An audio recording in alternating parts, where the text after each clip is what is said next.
It started with one small pause at the bottom of a staircase. What seemed like nothing turned out to be the first quiet sign of dementia that would change everything. Dementia. It's a word that lands heavy and cold, a diagnosis that almost everyone dreads, but almost nobody is truly prepared to face. If you've seen it, maybe in a parent, a partner, a mentor, or even in yourself, you know it doesn't arrive all at once. It creeps in quietly, sometimes with such subtlety that months or years pass before anyone can say for sure what's happening. The big dramatic memory lapses we see in movies are rarely the first signs. Instead, dementia starts with a shifting shadow, a slipperiness of movement, a wake of changed moods, a light dimming behind the eyes. The science says these changes can predate memory loss by years or even decades. That's why I've become borderline obsessive about understanding the earliest red flags. Because the sooner you spot dementia's first steps, the more you can do, sometimes much more than people think. When I talk to others about this subject, especially those just beginning to face it with a loved one, I try to paint a fuller, more human picture than what you'll find in most checklists, pamphlets, or even clinical guides. The truth is, dementia doesn't always begin the way people expect it to. We're taught to watch for memory lapses, confusion with names and dates or repeated questions. And yes, those signs do matter, but they're just one part of a much larger, more nuanced story. What we often forget is that the brain is more than just a memory organ. It's the command center of the entire body, coordinating everything from speech and movement to emotion and perception. That means the earliest symptoms of dementia can sometimes show up in the body, not just the mind. I'm talking about the subtle, everyday shifts. The way someone walks, how they reach for things, how they navigate familiar spaces. These changes are often so small, so easy to overlook, that they blend into the background of daily life until something more obvious forces us to pay attention. Maybe it's a stumble that shouldn't have happened, a slight hesitation at a green light, a moment of confusion when trying to work the microwave. These aren't just quirks or signs of aging. Sometimes they're the brain's earliest cries for help, and because they don't scream memory loss, we often miss them. I know I did. When I think back to the earliest signs in my grandfather, they weren't about forgetting birthdays or losing track of time. They were physical. He grew more hesitant in his movements, slower to rise from his chair, more uncertain in his steps. At the time, I chalked it up to old age, but hindsight has a way of sharpening your vision. That's why, when I speak about this now, I emphasize awareness, not just of what's traditionally considered cognitive, but of how our bodies quietly reflect what the brain is going through. Dementia doesn't just steal memories, it gradually alters the rhythm of a person's entire being. Recognizing those changes early won't stop the tide, but it can make a difference. It allows for earlier support, better safety, and perhaps most importantly, more compassion. Because once you see those early signs for what they are, you start to realize something powerful. This isn't just about memory loss. It's about identity, autonomy, and dignity. And being able to spot the smaller, quieter signs means you can begin showing up for your loved one in ways that truly matter, before the louder symptoms begin to drown everything else out. One of the most telling early signs, something I now watch for with quiet, deliberate attention, is a shift in gait and posture. It's rarely dramatic at first. No sudden fall, no major injury, nothing that screams urgent. Instead, it's the creeping awkwardness that unfolds over weeks or months, the confident stride that subtly becomes a hesitant shuffle, the straight posture that begins to fold in on itself, shoulders rounding inward as if weighed down by something invisible. Arms may stop swinging naturally, hanging stiffer at the sides, or you might notice a faint drag in one foot, as if the person is walking uphill when the ground is flat. These are changes that are easy to miss, or easier still to rationalize. They're just tired, we say, or, well, that's just part of getting older. And yes, aging does bring physical changes, but these shifts aren't just about wear and tear. They're differences in control, coordination, and fluidity, subtle neurological disruptions that often start long before memory loss ever enters the picture. There's a marked difference between natural aging and the early signs of something more serious. The trouble is, we're not trained to see the line between them until we're already well past it. I've seen it now in friends and family members, how shoes with laces quietly disappear in favor of slip-ons. How someone who once bounded upstairs now looks for elevators or starts skipping get-togethers at homes with too many steps. There's a quiet withdrawal that happens alongside the physical shift, and it can go unnoticed until it's already become a pattern. What breaks my heart most is how easily these signs are dismissed, not just by observers, but by the individuals themselves who may feel the changes in their bodies before they can articulate what's wrong. It's not just anecdotal either. Research supports what many caregivers and early observers intuitively understand. Changes in walking speed, stride length, or balance can be early indicators of cognitive decline. These shifts are part of the brain's broader decline in executive function, affecting coordination, spatial awareness, and even motivation. In some studies, walking speed alone has been shown to correlate strongly with future dementia risk years before a diagnosis is made. This is why paying attention to movement gently, respectfully, and without alarm is so crucial. These quiet cues offer a chance to intervene early, to begin conversations, to support rather than react. They're whispers from the body before the mind forgets how to speak. And when you learn to see them for what they are, you don't just become a better observer, you become a better protector of the people you love. Then there's the role of balance and hand-eye coordination. I remember watching my aunt, as lively as anyone I know, suddenly start fumbling with cutlery or struggling to unlock her front door. Fine motor skills that were never a problem before. She'd always been nimble-fingered, quick with a needle and thread, but gradually her sewing projects started piling up unfinished. She'd smile and blame her clumsy days, but there was something deeper brewing. In hindsight, these slip-ups were small flares from a brain struggling to process and relay information from muscles and joints. Researchers have found that these motor changes are strong predictors of cognitive decline, sometimes showing up as early as a decade before a formal diagnosis. If you really want to spot dementia early, you have to watch the senses, too.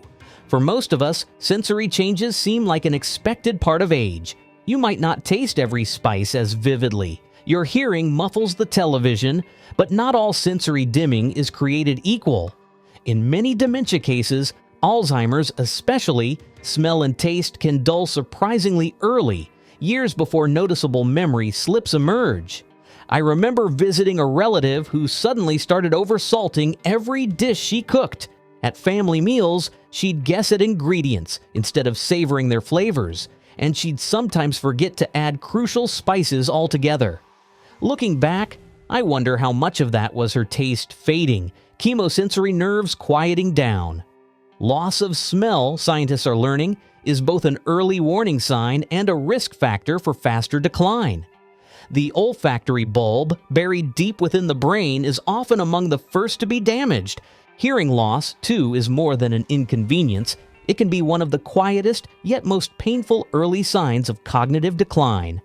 For many people in the early stages of dementia, the struggle to follow conversations isn't just about forgetfulness. It's about how the brain processes sound, the ability to focus on a single voice in a noisy room, something most of us take for granted, begins to fade.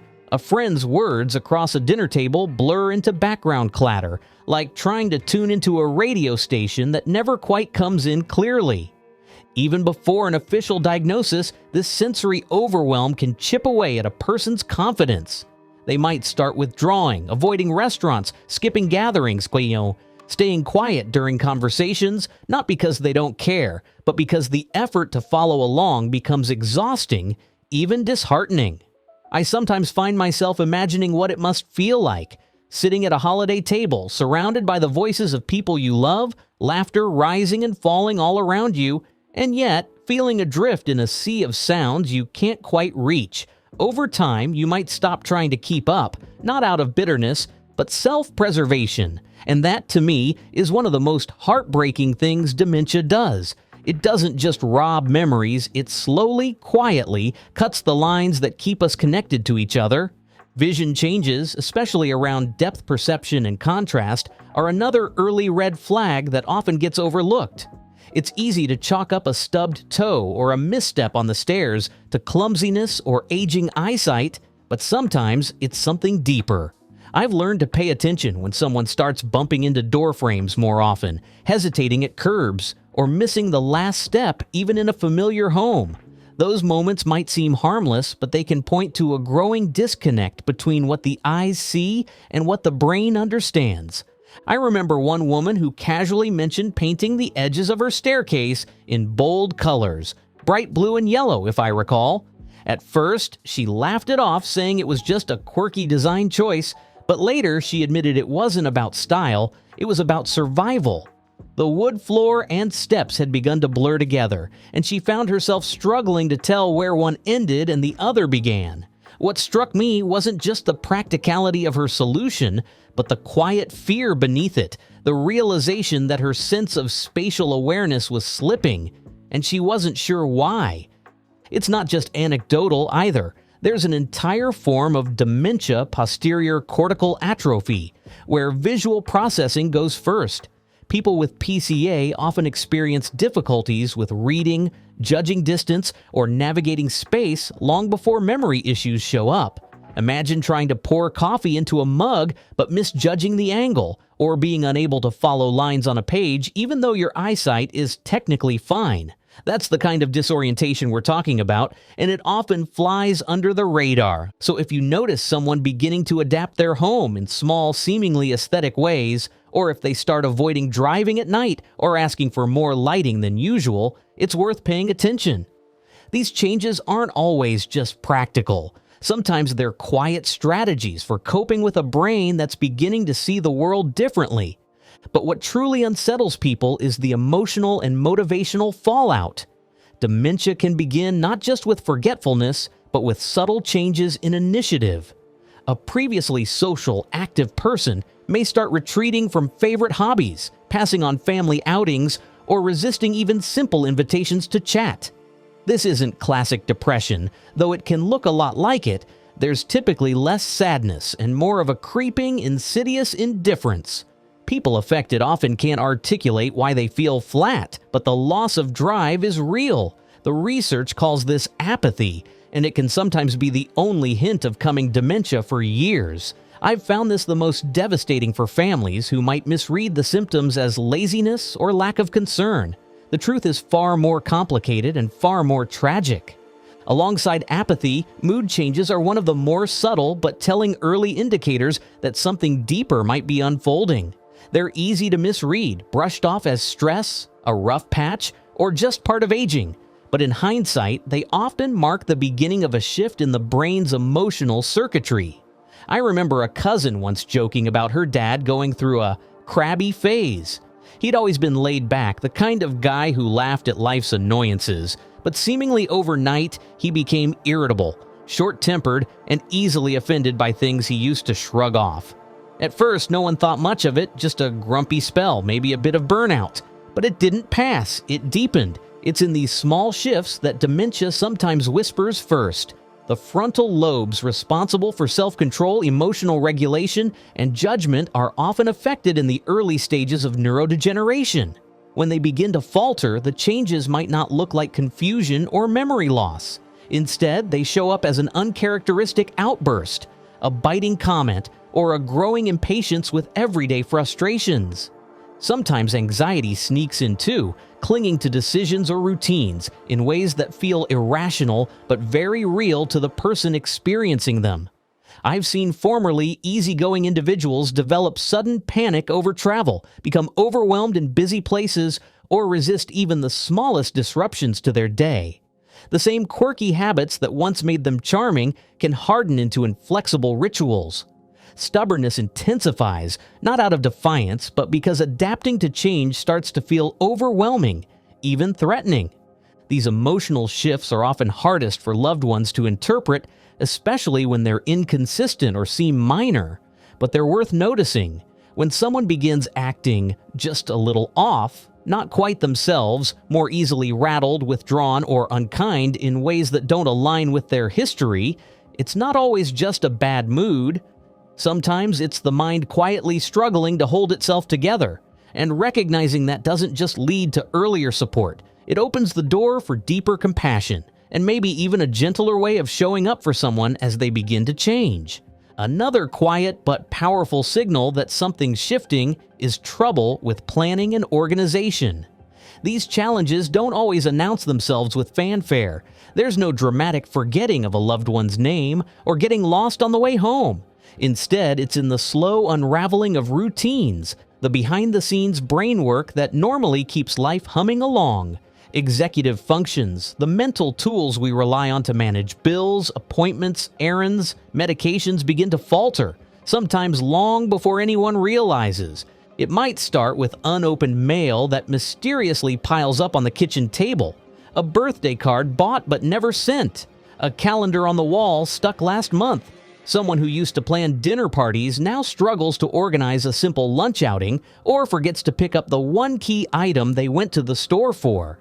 The signs can be so mundane they're easy to dismiss, but to those paying close attention, these everyday stumbles are telling. Recurring late fees, missed doses of medication, confusion over time or tasks. These aren't just accidents or distractions. They often reflect a deeper neurological disruption, a quiet weakening of the brain's ability to juggle and prioritize, and for the person going through it, the frustration can be immense. They may feel a creeping awareness that something is off, that their usual systems aren't clicking into place, but they can't always explain why. The mental fog doesn't come with warning labels, it just shows up slowly.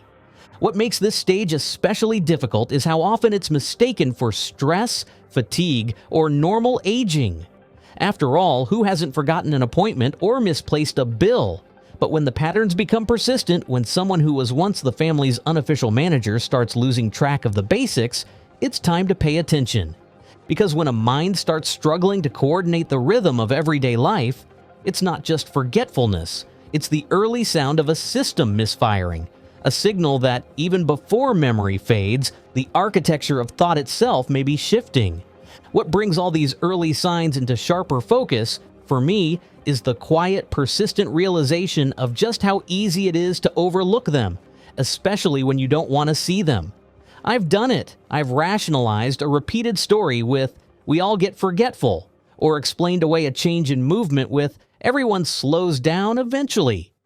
It's human nature to protect the people we love from frightening possibilities. And sometimes that means minimizing the very signs that should have us leaning in. But the truth is, dementia rarely arrives with a single, unmistakable moment. It's more like a mosaic, a collection of tiny, seemingly disconnected tiles that only reveal their shape when you step back and see the whole picture.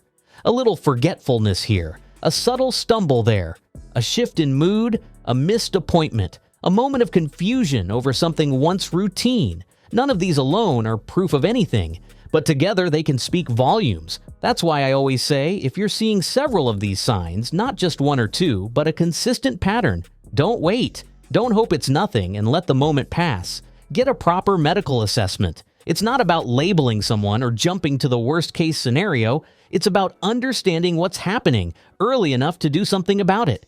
Because early detection does more than provide answers, it creates opportunity. Opportunity for treatment, for care planning, for building a support system. Opportunity to make meaningful lifestyle adjustments that may actually slow the progression of symptoms. And maybe most importantly, it gives the person affected a chance to participate in their own care decisions while they still can. Something that becomes harder the longer we delay. I've learned the hard way that noticing is an act of love. It's a way of saying, "I see you, I'm with you, let's face this together." And in a journey as complicated and tender as this one, that kind of presence can make all the difference. One of the most underappreciated red flags is sleep disturbance. Sleep troubles, in all their many forms, can precede visible cognitive decline by years. Chronic insomnia, especially waking up repeatedly in the night or struggling to fall back asleep, is both a risk and a warning, depriving the brain of its crucial nightly maintenance routines. People with early dementia often lose their normal day-night rhythm, napping far more by day, wandering or restless by night. Sometimes more dramatic sleep behaviors emerge, like acting out nightmares or talking, yelling, or even moving inappropriately during REM sleep. These parasomnias signal underlying changes in the brainstem and are sometimes early, specific indicators of forms like Lewy body dementia or Parkinson's disease dementia. I've come to realize just how much our bodies whisper the truth long before we're ready to listen. Tiny shifts, ones we often write off as age or clumsiness, can be quiet messengers of deeper change. A handshake that feels looser, a jar lid that just won't budge, fingers that fumble keys, legs that tremble ever so slightly on the stairs. These aren't always isolated inconveniences. When you start seeing them stack up, especially in someone who used to move with confidence, they can be signs that something more than muscle is fading. What's startling is how much the research backs this up. A noticeable decline in grip strength or sudden loss of muscle mass doesn't just suggest physical frailty. It's now understood to be one of the strongest predictors of cognitive decline. In fact, some studies have shown that reduced physical strength in midlife or early senior years is linked to a significantly higher risk of developing dementia. It's not just correlation, it's biology. Movement fuels the brain, it keeps blood flowing, stimulates neuroplasticity, and prompts the body to repair and rewire. When movement stops, so does much of that stimulation. But here's where it gets even more personal. So often it's our own denial that keeps us from connecting the dots. We want to believe it's just arthritis or fatigue or a bad day, and sometimes it is. But when you take these physical shifts in context with changes in mood, memory, speech, or attention, they start to tell a different story, a more complete one, a story that needs to be heard, not avoided. Because the earlier we recognize these subtle warnings, the more opportunity we have to intervene through therapy, exercise, support, or simply better understanding. The body, in its quiet, stubborn way, is often the first to know. We just have to be willing to pay attention. Social withdrawal is yet another warning. The loss of motivation combined with communication breakdown and anxiety in novel situations draws people back into their shells. I remember a vivacious neighbor who stopped coming to our weekly book club. For months, she made excuses, a cold, a busy schedule, more visitors at home. But the truth was, she'd lost confidence in her ability to follow the discussion, to track plot lines, or even remember who had said what. She quietly slipped away, her world shrinking one chair, one outing at a time. Isolation is both a consequence and a catalyst. Loneliness is as damaging for the brain as smoking, according to some studies, and can hasten both physical decline and cognitive collapse. Financial missteps or a sudden change in spending habits often become apparent only after someone falls prey to a scam or misses a crucial payment. The ability to manage money is intricately tied to memory, judgment, and planning, so it makes sense that it unravels early. I've seen strong, responsible adults who always had a tight hold on the family budget suddenly rack up strange purchases, subscriptions they don't recall ordering, bank alerts for unpaid bills, donations to causes they don't remember supporting. For families, these discoveries often come with shock and guilt, but the process of identifying these slips can be an act of protection, preventing exploitation or more serious loss down the road. Home maintenance becomes an unsolvable puzzle. The house grows cluttered, simple repairs are skipped, or routines that kept things neat for years suddenly become overwhelming. Mail piles up unopened, laundry sits in baskets for days, houseplants wilt and die. For the person inside these four walls, the world just feels increasingly confusing. A fog of chores and tasks that once felt routine, now insurmountable. For outsiders, these changes are sometimes the first and only clues that something isn't right. Another subtle sign to watch for is language change. This can vary subtly among individuals, but patterns emerge. Sentences grow simpler, pauses lengthen, pronouns replace names. Some people lose their facility with word games or stop telling the long, meandering stories they once loved. Sometimes new speech habits develop, parroting phrases or fixating on a few favorite words. It's tempting to chalk this up to personality shifts, but in truth, language is built on those delicate neural bridges most vulnerable to early dementia. I've realized how difficult it can be, emotionally, to witness all this unfold in someone you love or to suspect it in yourself. Denial is a natural armor easily worn as the first layer of protection against a diagnosis nobody wants. But denial delays help. For every person who confronts the risk early, there's a greater chance of protecting what matters most: autonomy, dignity, connection, and meaning.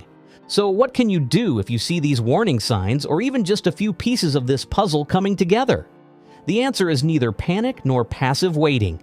It's scheduling a comprehensive checkup with a medical professional who specializes in cognition and aging, who can sift through symptoms and look for reversible causes first: vitamin deficiencies, hormonal changes, infections, reactions to medications, or mental health concerns. Ruling out the treatable before diagnosing the untreatable is vital. If dementia is diagnosed, know that an early stage is not a sentence but a powerful moment to build a plan.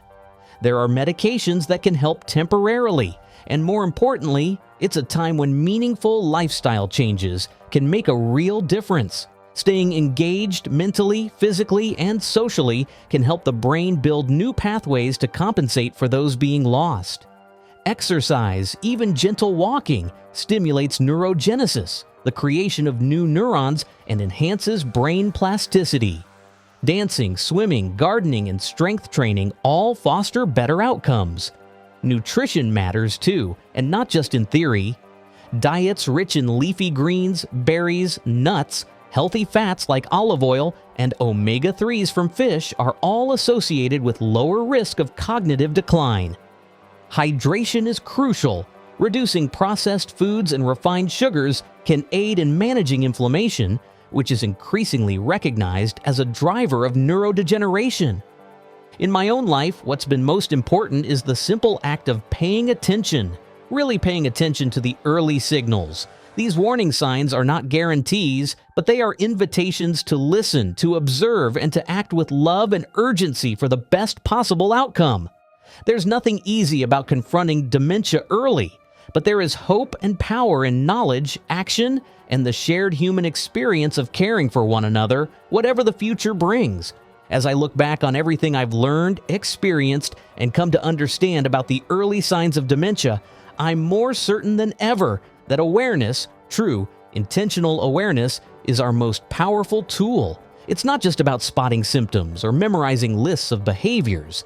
It's about paying close attention to the people we love, with empathy, with patience, and most of all, with the openness to accept that change doesn't always wait for a clear diagnosis. Sometimes it just creeps in quietly and needs someone willing to speak up, to lean in, to ask, "Are you okay?" without judgment or fear.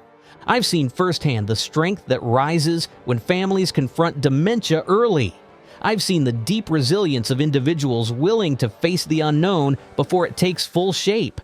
And I've seen how much life and laughter, even joy, still exists when you don't run from the shadows but walk beside them, hand in hand. Dementia doesn't erase the person. In many ways, it simply asks you to love them a little differently, to meet them where they are each day, and to find new ways to connect, even when words fall short.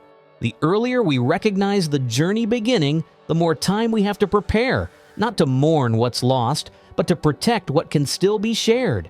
Routines can be reshaped, plans can be made, support can be embraced.